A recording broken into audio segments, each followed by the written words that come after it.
అధ్యక్ష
గౌరవనీయులైన సభ్యులందరికీ ఈరోజు లోక్సభ శీతాకాల సమావేశాలకు స్వాగతం. మీరంతా ప్రజల ఆకాంక్షలను ప్రతిబింబించే విధంగా చురుకుగా పాల్గొంటారని ఆశిస్తున్నాను. సభా కార్యకలాపాలు సజావుగా గౌరవప్రదంగా సాగడానికి సభ్యులందరూ సభా నియమాలను సాంప్రదాయాలను తప్పక పాటించాలి. ప్రతి ఒక్కరికి తమ అభిప్రాయాలు వ్యక్తపరచడానికి తగిన సమయం లభిస్తుంది. దయచేసి ఇతరుల ప్రసంగానికి అడ్డు తగలవద్దు. సభా గౌరవాన్ని కాపాడడం మనందరి బాధ్యత. ఈ కార్యక్రమాన్ని మనం ప్రార్థనతో ప్రారంభిద్దాం. ఇప్పుడు ప్రధానమంత్రి గారిని తన అమూల్యమైన మాటలు మాట్లాడతారని కోరుతున్నాము.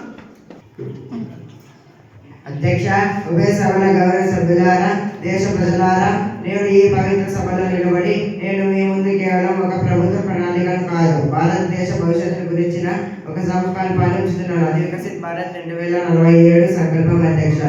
అధ్యక్ష 2047 నాటికి మన స్వాతంత్రం సిద్ధించి 100 సంవత్సరాలు పూర్తవుతాయి. అశతాబ్ది ఉత్సవాల వేళ భారతదేశం ప్రపంచ వేదికపై అగ్రగామిగా అభివృద్ధి చెందిన దేశంగా నిలబడాలి.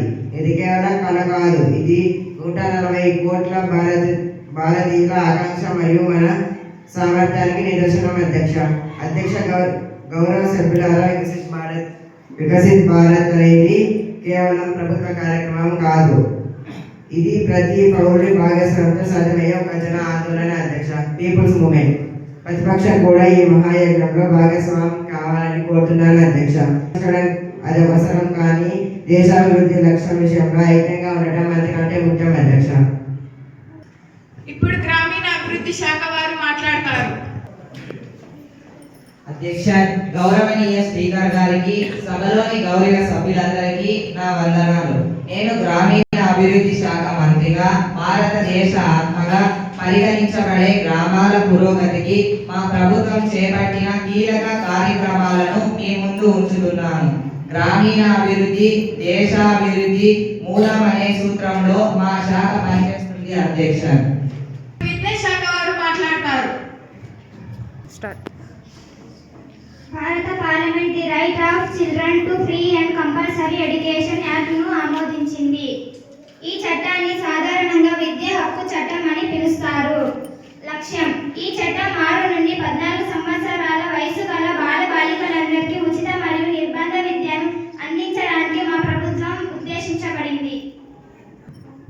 ఇప్పుడు సమాచార ప్రసార శాఖ వారు మాట్లాడాలి. గౌరవనీయులైన స్పీకర్ గారు, అధ్యక్ష స్థానంలో ఉన్న సభ్యులందరికీ సభకు నమస్కారం. ఈరోజు భారత ప్రజాస్వామ్యానికి మూల స్తంభాలలో ఒకటైన పత్రికా స్వేచ్ఛ యొక్క ప్రాముఖ్యత గురించి మాట్లాడే అవకాశం లభించినందుకు నేను సంతోషిస్తున్నాను. సమాచార ప్రసార మంత్రిత్వ శాఖగా మేము పత్రికా స్వేచ్ఛను మాత్రమే కేవలం హక్కుగా మాత్రమే కాకుండా మన పాలనలో పారదర్శకత, జవాబుదారీతనం మరియు ప్రజల భాగస్వామ్యాన్ని నిర్ధారించడానికి అవసరమైన ప్రజా సార్థకత పబ్లిక్ ఎంపవర్మెంట్ సాధనంగా భావిస్తున్నాము. ఇప్పుడు ఆర్థిక శాఖ వారు మాట్లాడతారు. సందర్భం వార్షిక బడ్జెట్ 2025 నుండి 2026 ప్రవేశపెట్టడం. ప్రసంగ ఆరంభం మరియు దార్శనికత. మాన్య సభాపతి గాహబ్ దేశ ప్రజలు ఆశలు ఆకాంక్షలను నెరవేర్చే లక్ష్యంతో అమృత కాలంలో అభివృద్ధి చెందిన భారతావని వికసిత్ భారత్ వైపు మన ప్రయాణాన్ని వేగవంతం చేసి 2025 నుండి 2026 సంవత్సరపు కేంద్ర బడ్జెట్ను ఈ పవిత్ర సభ ముందు ప్రవేశపెట్టడం నా అదృష్టంగా భావిస్తున్నాను అధ్యక్ష. ఇప్పుడు రైల్వే శాఖ వారు మాట్లాడాలి.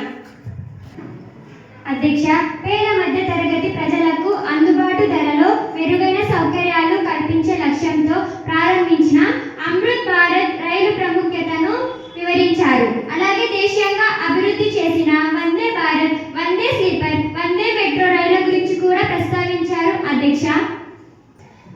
ఇప్పుడు ఆరోగ్య శాఖ వారు మాట్లాడతారు.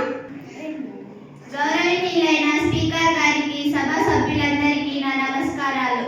నేను ఆరోగ్య కుటుంబ సంక్షేమ శాఖ మంత్రిగా ఈ సభ మందు మా ప్రభుత్వం దేశ ప్రజల ఆరోగ్యాన్ని మెరుగుపరచడానికి చేపట్టిన విప్లవాత్మక చర్యలను మరియు భవిష్యత్ ప్రణాళికలను సగర్వంగా సమర్పిస్తున్నాను అధ్యక్ష.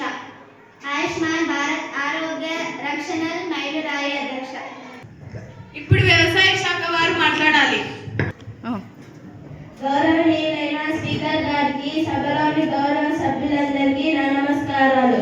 ఈ పవిత్రమైన సభలో దేశానికి వెన్నెముక వంటి వ్యవసాయము రంగం గురించి మాట్లాడే అవకాశం లభించినందుకు నేను గర్విస్తున్నాను. మన రైతన్నలు కేవలం ఆహార ఉత్పత్తి.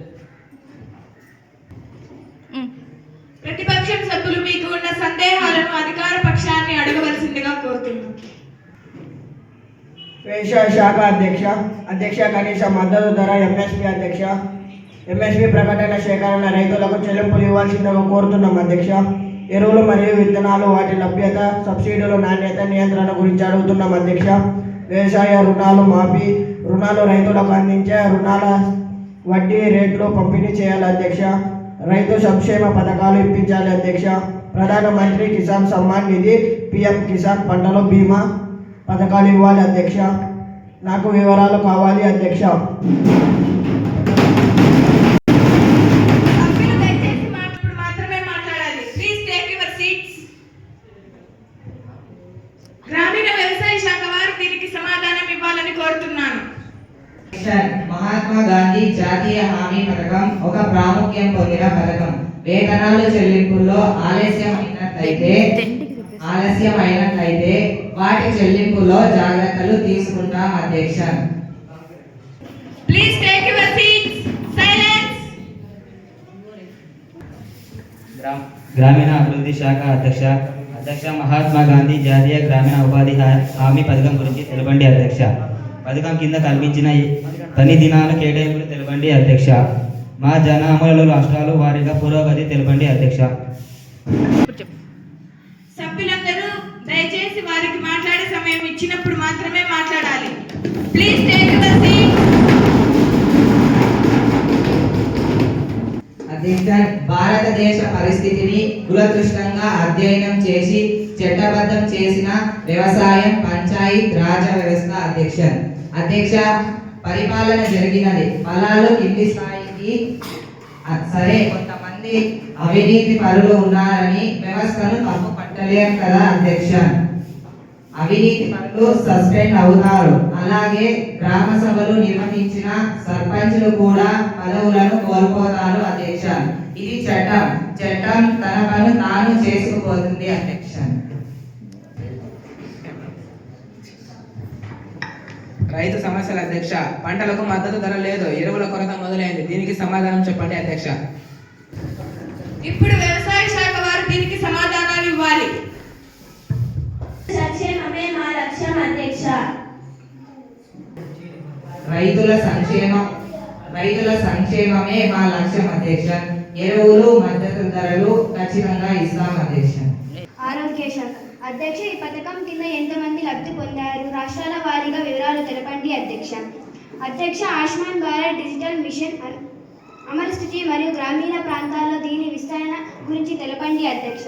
అధ్యక్ష, ఈ పథకం కోసం కేటాయించిన మరియు వినియోగించిన నిధుల వివరాలు తెలపండి అధ్యక్ష. సభ్యులు దయచేసి మాట్లాడే అవకాశం ఇచ్చినప్పుడు మాత్రమే మాట్లాడాలి. దయచేసి మీ ఆసనాల్లో కూర్చోండి. Please take your seats. మా ప్రభుత్వం ఆరోగ్యానికి సంబంధించిన తగు జాగ్రత్తలు తీసుకుంటుంది అధ్యక్ష. బడ్జెట్ ఎక్కువ మొత్తంలో ఆరోగ్యానికి పెట్టాము అధ్యక్ష. అధ్యక్ష, దేశవ్యాప్తంగా ప్రభుత్వ పాఠశాలల్లో మౌలిక సదుపాయాలు, భవనాలు, డిజిటల్ తరగతి గదులు కొరతను తీర్చడానికి తాజా గణాంకాలు మరియు కేటాయించిన నిధులు ఎంత? అలాగే ఖాళీగా ఉన్న ఉపాధ్యాయ పోస్టుల సంఖ్య ఎంత? వాటిని భర్తీ చేయడానికి ప్రభుత్వం తీసుకుంటున్న తక్షణ చర్యలు ఏమిటి? అధ్యక్ష, విద్యార్థులు కనీస సౌకర్యాలు అందుబాటులో ఉన్నాయో లేదో మరియు బోధన నాణ్యతను ప్రభావితం చేసే ఉపాధ్యాయుల కొరతపై ప్రభుత్వం దృష్టిని అంచనా వేయడం అధ్యక్ష.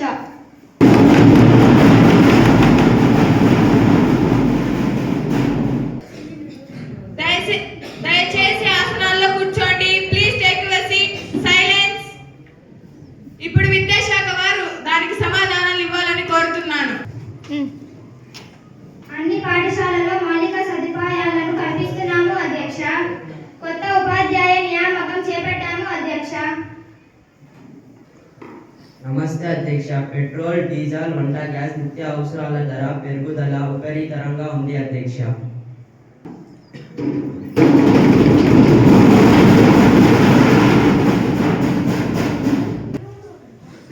సభ్యులు దయచేసి మాట్లాడే అవకాశం ఇచ్చినప్పుడు మాత్రమే మాట్లాడాలి. దయచేసి ఆసనాల్లో కూర్చోండి. నమస్తే అధ్యక్ష. నిరుద్యోగం మరియు ఉద్యోగ కల్పన గురించి వివరించండి అధ్యక్ష.